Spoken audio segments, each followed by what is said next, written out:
За сайн байцгаана уу найзуудаа. Идida контентын ээлжид дугаар хүргэж өгөхөд бэлэн болж байна. Йо. Тэгээ миний би золоо та бүхэнд баримттай бодтой хараад бус хоолны шүүмж хүргэх болно. Энүүгээр та бүхэн цагаа бас мөнгөө хэмнэн. Йо. Энэ дугаард бид нэр фош шүлний газруудаар яваад фош шүлний хамгийн гоё газар юу вэ гэдгийг тодорхойлох болно. Тэгээ 3 газараар орно. Эхний газар бол Bohem Bistro, Four House, Four Cafe Mongolia гэдэг энэ 3 газрын фош шүлийг амсах болно. Дээрээс нэмээд зуны амралтаараа Монголд ирж байгаа монголчууд ёо та бүхэн Монголдоо ирээгүй нутгаа санаж байгаа. Тэгээд та бүхний бас цаг мөнгөний чи хэмнэх үүднээс Монголд ирэнгүүтээ ийм хоолны газруудаар орох юм байна. Харин ийм хоолны газруудаар орохгүй юм байна гэдэг үүднээс бас амар тийм хэрэгтэй мэдээлэл хүргэж байгаа гэж бодож байгаа. Йоо. За тэгээд яг одоо би Bohem by Bistro-гийн үүдэнд ирсэн байгаа. Тэгээд эхний фош шүлөө туршиж үзцгээ ямар хэн амттай юм бэ? Би өнөөдөр бол юу ч идээгүй. Ягаад гэвэл нэвтрүүлгийнхаа туршид маш их хоол идэх учраас жингэж гисэн барьмаар байгаа учраас юм идээгүй байгаа. Амар үлсэж байна. Тийм болохоор хэдүүлээ эхний фош шүлээ шалгацгаая.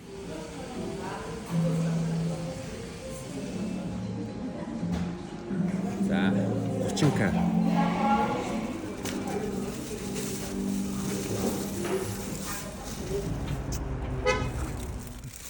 За Bohem-ийн фош шүл авч явахаар ингэж харагддаг юм байна. Bohem-ийн фош шүлийг авч явахаар захиаллаа. 30 мянган төгрөгийн үнэтэй. Тэгээ 10 минутын дотор бол маш хурдан гарч тэгэхээр удаан хүлээгээгүй. Тэр нь амар давуу талтай байгаа. Дээрс нэмээд авч явахаар амгууд нь 2 саунд хийж өгж байгаа юм байна. 2 саунд нь энэ ч яг одоо гомн байгаа юм байна. Тэгээ энэ ч бол яг шүлэн байна. Авч явахад бол маш одоо эвтэйхэн өгдөг юм байна. За савх, салфетик, халбаг хамтлагч гэх мэтчлэн ер нь бол амар гоё байна. За алдартай Вьетнамын фош шүлийг халуун байна шүү. Яа. Цинамон шиг үнэртэж байна. Фош шүл маань Вьетнамаас гаралтай. Тэгээд Фукуок явсан монголчууд маань мэдж байгаа фош шүлийг сайн идсэн байхаа. Гэхдээ Вьетнам яваагүй байгаа. Ирээдүйд явах хүмүүс бол Монголд байгаа фош шүлийг амсч үзээд дараа нь Вьетнамд очоод жинхэнэ фош шүлтэй харьцуулаад идүүл зүгээр хаа. За Хо Чи Минд ирсэн байна. Тэгээд Вьетнам улс юугаараа алдартай вэ? Фош шүлээрээ алдартай. Энэ мөхрийн махыг хардаа. Зүгээр гомн бас яг өөртөө гараараа хийсэн юм шиг байна. Лимонд амар дуртай. Халуун ногоод нэг сайн биш ээ. Гэтэ халуун ногоо хин ч хийж бодож байна. Бас ахаар идэж чаддаг юм да. Вау. Нэг амсч.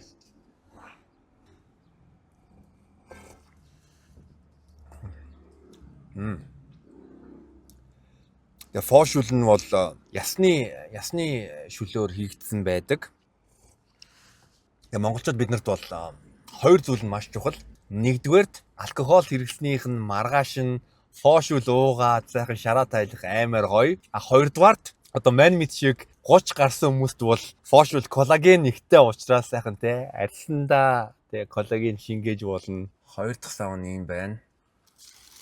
Дотор нь ямсан лимоно гаргаа авчи. Одоо миний зүгээр ойлгож байгаагаар энэ сав руугаа шүлөө асах юм байна. За авч явахаар хоол захиалга нэг төвхтэй юм гэвэл шүл гэвэл яг ингээ машин дотроо итгэхэд бас яг амар тийм тухтай биш л ах юм байна да.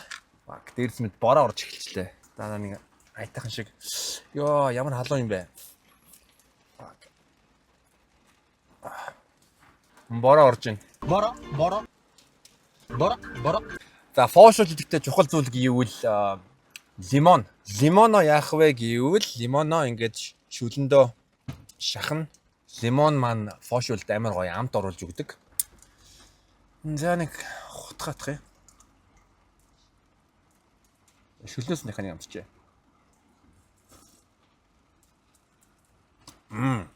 Одоо яг жинхэнэ фош шүл шиг амтагдаж байна.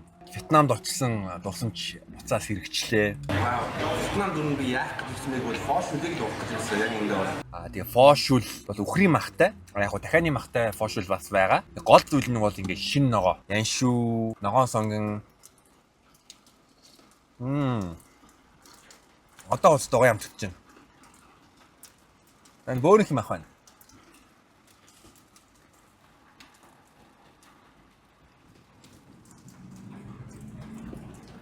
Энэ гахаа махтай бөөрөх мах байна. Амт нь бол өстой байна.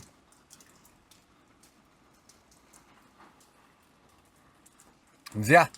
Фошулны бүхний махыг намсаа үзье.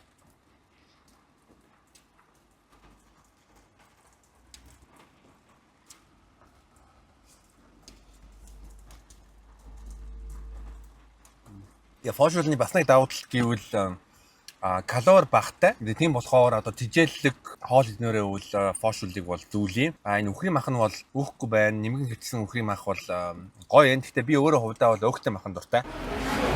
Энэ үхрийн махыг хардаа.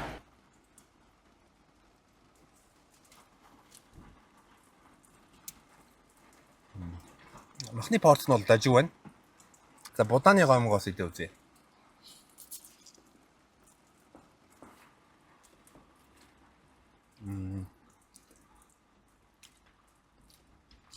Будааны гомн нь бол миний Вьетнамд идэж байсан будааны гомн шиг амтгүй байна. Арай ондоо амттай байна.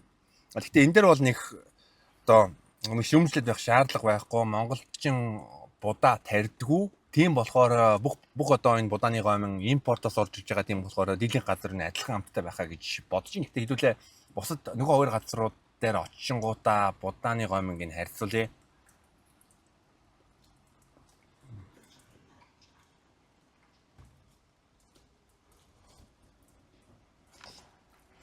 Ерөнхийдөө бол бодсноос тун давгүй байна. Тэгээ энэний бас нэг өөр нэг чухал шинж юу вэ гэвэл миний хөлс гарч эхэлж байна. Тэгэхээр Бохемийн фошул надаа таалагдж байна. Гэхдээ би яг эцсийн дүгнэлтээ 3 фошулоо идчихэд хэлье. За тэгээд хэдүүлээ 2 дугаар фошулны газар руугаа явъя. Гахааны бүрх махтай шүү дээ. Өөр ялгаа авах үү те. Тэгвэл энийг авъя. Фобовен. Нэг. За Edida in the Four House 2 дахь газараа ирсэн байна. Тэгээд фошулээ захиалчлаа. Ер нь бол фошул нь бол энэ ч нэг бол олон төрлийн фошултэй. Тэгээ миний захиалсан size нь бол normal, large биш. Ягаад гэвэл минийх normal.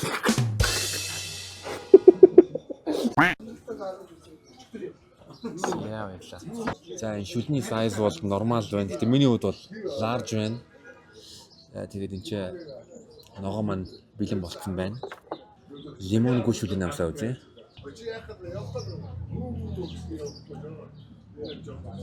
Шүл нь бол байна. Энэ шүлээгээ талархаж байна. Тэ яншуу бол фрэш байна. Би бол яншуу дуртай.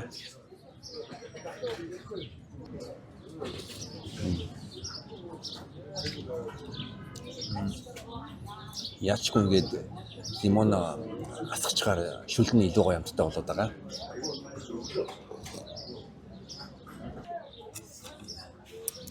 За гахаа бүрийнх юм хавсаа үзье.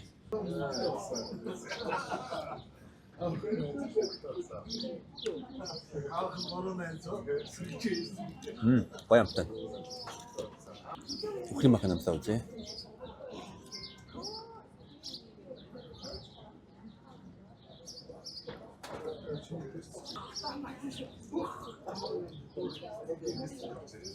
Үхрийн махан эзэн дөө тийм зажлууртай байна. Яг нэгтэй нэг зажлах хэрэгтэй. Гомыг нь авсаа үзье.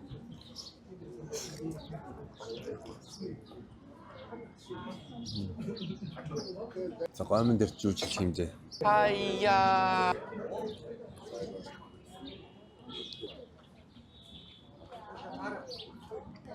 Гахааны бүрийнх юм ахын бол гоё амттай байна. Гэхдээ ерөнхийдөө би өөрийнхөө дүгнэлтээ гаргачлаа. Гэхдээ дүгнэлтээ хамгийн төгсгөлт нь хийн. Энд нэг гоё юм яг гэвэл яг бусдаа тавган дээр яншуу, лимоно, ер нь Вьетнамд бас ингээд арай нэг том тавган дээр яг шинэ ногоо өгчдөг. Шүлний амттай яг хэлэх юм бол солонгор амттай тэгээд бухимтай харьцуулах юм бол арай л дутмаг санагдаж байна. Гэхдээ юу н гахаан бүрийнх юм ах нь бол гоё амттай байна. Үхрийн махных нь порц нь жижиг санагдаж байна. Гэхдээ бас юуны мөнгөний ялгаа байгаа шүү дээ. Тэнд бухимд 30,000 байсан бол энд бол 24,000 байгаа. Тэгэхээр 5,000 төгрөгийн ялгаа байна. Шүл бол яг нэг тийм гоё биш байна.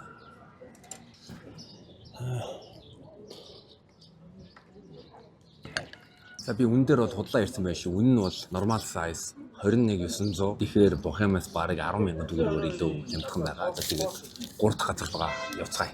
За, фошүүдний 3 газартай тэгээд 2 фошүүд идчихлээ. Одоо эцсийн фошүүдээ идэх чинь 3 дахь газар яг одоо урд нь ирсэн байна. Тэгээд энэ газрын фошүүд хэрхэн байгаа гэдүүлээ шалгая. Нэг энэс нэг том. Яг Вьетнам захиалга явж байгаа юм бол маш ерөнхийдөө аймагтын сайн шинж гэж харж байна. Итгэл найдвар төрж байна. Зэ баярлаа. Яа сайхан амсэ.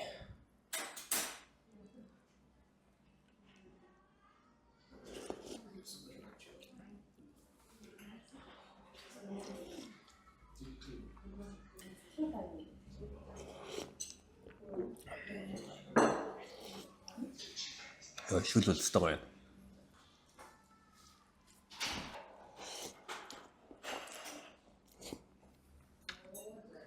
За энэ газрын гомн бол хамгийн гоё санагдаж байна.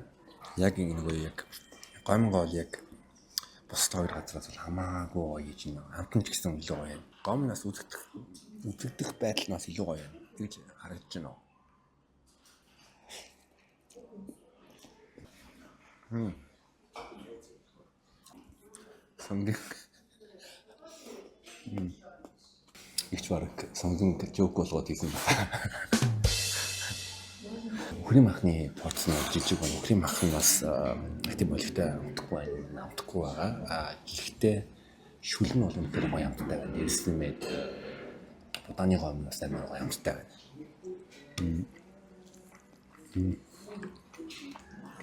Тэгээд гомн болон шүл нь бол бусад хоёр газраас бол хамаагүй илүү байна. Нэг онцлог зүйлээс юу лимон байна уу?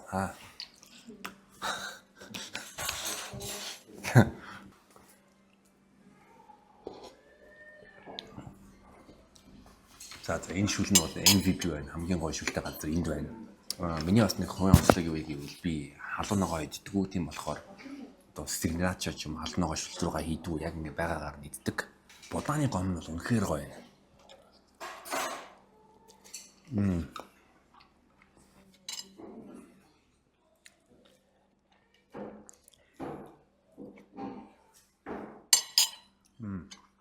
За би ерөнхийдөө дүгнэлтээ хийжлээ. Тэгээд удахгүй та бүхэнд 3 хоолны газрын эзэн ерөнхий дүгнэлтийг тайлбарлах болно. Удахгүй уулзцгаая. Тэр юуны Улаанбаатарын бүх шүлний газруудаар яваад шүлнийдэд барьцуулж байгаа. Тэнгүүд танах яасан бэ гэвэл яг шүл тэгээд нэг будааны гомн дээрээ бол хамгийн гоё нэ. Нэг ганц юм дээрээ яцвал өхрийн махан дээрээ. Одоо нэг машинаар юу яж гарч байгаа шүү дээ. Нингэн хэрчгээд манайхан чинь одоо орж байгаа усууд маань нингэн хичээгээд нөгөө нингэн машин дээр хичээж байгаа байхгүй. Тэр чинь тэгээд одоо яг ясныхаа шүлэндээ жигнээд гаргадаг байхгүй. Баярлаа. За найзуудаа тэгээд 3 фошүүл амсаж үзлээ. Тэгээд нийгмийн хариуцлагын хүрээнд Edida контент та бүхэнд бодиттой баримттай хараат бус хоолны шүүмж хүргэж байгаа. Энэ удаагийн дугаарт 3 фошүүлний газраар ороод миний хувьд хамгийн гоё фошүүлтэй газар бол Fo Cafe Mongolia байсан. Яагаад байсан бэ гэвэл шүл нь хамгийн гоё байсан. Дээрээс нэмээд Fo Cafe Mongolia-гийн эзэн нэг юу жилсэн бэ гэвэл тэд нар яг булууны ясаа 23 цаг буцалгаад тухайн өдөртөө хоолоо өргөлж шинээр хийдэг. Тийм болохоор шүл нь угаасаа мэдэгжсэн, шүл нь амар гоё байсан. Дээрээс нь нэмээд будааны гомн бол хамгийн тасархай байсан, амтанч гоё байсан. Үзэгдэх байдал нь ч гэсэн хамгийн гоё байсан. Нэг сул тал нь юу вэ гэвэл өхрийн мах нь амтгүй байсан. Яг нэг өхрийн махны тийм захаас нь ингээд нэг хичсэн байдалд ямар ч амтгүй байсан учраас таалагдаагүй. Гэхдээ өхрийн махаа өөрчлөг байсан бол нөгөө ерөөхдөө хамгийн гоё фошүүл байх болсон. Тэгээ би 5-аас 4 оноо өглөө.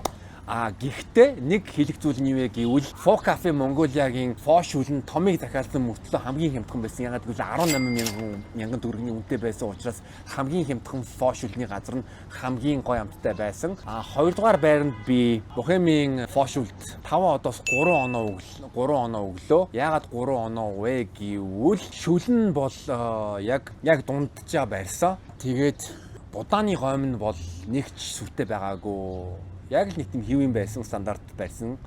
Гэхдээ давуу тал нь юу гэвэл яг тэр гахааны бөөрийнхий мах болон үхрийн мах нь өстой гоё амттай байсан.